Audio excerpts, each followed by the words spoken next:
Back when Pokemon first came out, we didn't really have internet yet, so the only other way to find out any of the latest Pokemon news was in magazines. There were official sources such as Nintendo Power, however they only had a very limited amount of Pokemon information in them. We needed a magazine specifically for Pokemon. That way we'd have all the latest Pokemon news from Japan, and card price guides, that way we'd know how much our cards were worth, and everything in between. But unfortunately, Nintendo never gave us an official Pokemon magazine in the US. However, there was an official magazine in the UK. So without an official magazine, what do we turn? Well, most of us turned to unofficial Pokemon magazines such as the Beckett Pokemon Collectors magazine. And not only did Beckett do Pokemon magazines, but they also did Dragon Ball Z magazines and Yu-Gi-Oh as well. I was a subscriber to this magazine for years as a kid. So today I want to take you guys on a trip through memory lane to show you just what was so cool about this unofficial Pokemon magazine.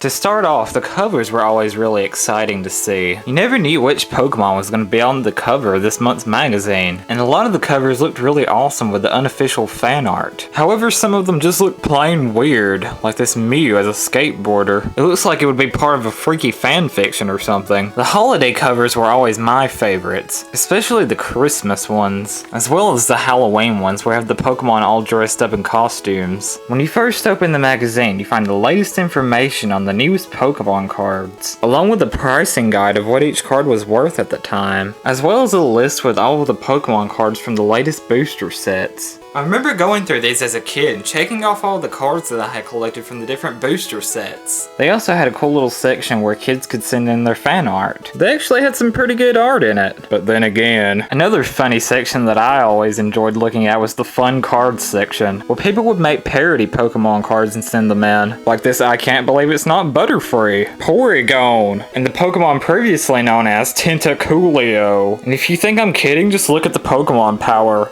Rap. Hey ho, hey ho. Yup, they actually had that in a kids magazine. That Tentacoolio be pimpin'? As well as Bulbasaur.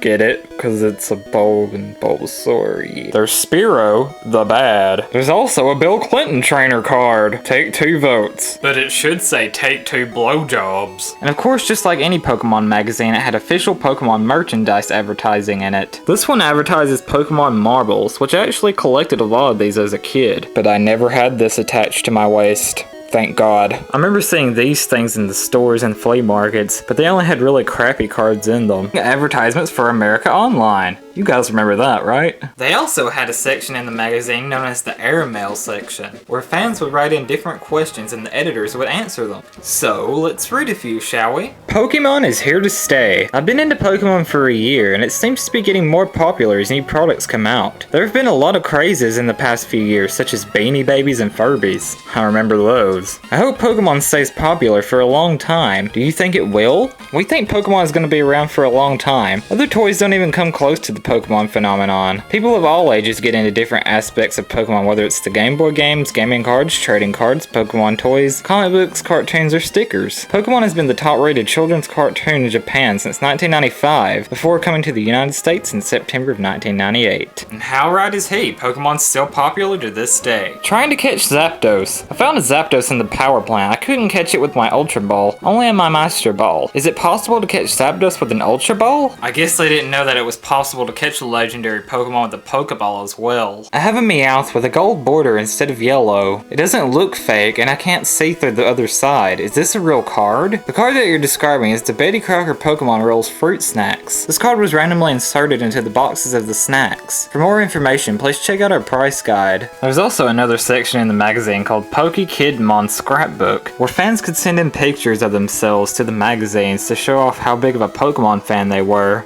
Looks like this kid went a little too crazy with the tattoos. They also had a section in the magazine where you can check out the latest Japanese Pokemon cards just released. The Halloween edition had some pretty cool things in it, showing you how to create different Pokemon crafts for Halloween, including an Oddish Pumpkin and a Dodrio, and Tangela Cupcakes, whatever the heck these are, and Ditto Cookies, and Diglett Cupcakes. And this kid's probably the most creative of them all. But the best part about this magazine was the latest information about the new Pokemon game, gold and silver. Even though a lot of their information was inaccurate, including some of the drawings of these Pokemon, just look at Espeon. Oh my god, what the heck is that thing? And Umbreon, what big eyes you have. Wobbuffet just looks constipated. And why does Macargo have a bunch of grapes on his back? Smoochum look like she's about ready to bitch slap somebody. And the 3 legendary dogs look more like the 3 Stooges. Just look what they did to Celebi. I don't know what's going on, man. I'm tripping balls. And now let's take a look at the part that most people bought this magazine for.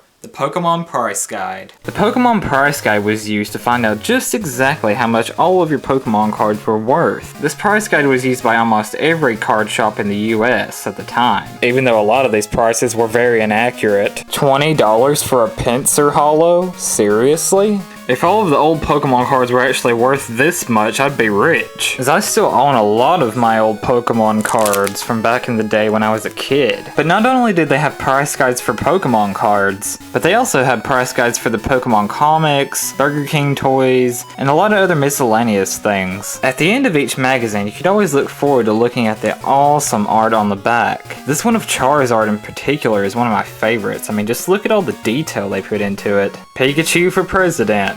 Still better than Obama. Ash and Misty shippers would love this one. Here's a pretty cool looking one of a 3D Aerodactyl, as well as one of Squirtle signing autographs for all of his fans. What the heck is on the back of that pen? A testicle? And this one in particular has a bunch of Pokemon naked on scooters. Is this considered Pokeporn? There are a lot of other random things in these magazines that I didn't show you guys, but that's pretty much the gist of it. The Beckett Pokemon magazines continued to be sold in stores until November of 2010, when Nintendo sued them for copyright infringement for using some of their artwork in their magazines. It's an unfortunate and sad way for the magazine to end. They lasted a good 10 years at least, and the internet's pretty much taken over for magazines nowadays anyway. I hope to share more of my past experiences with Pokemon with you guys in the future. Until next time guys, peace out.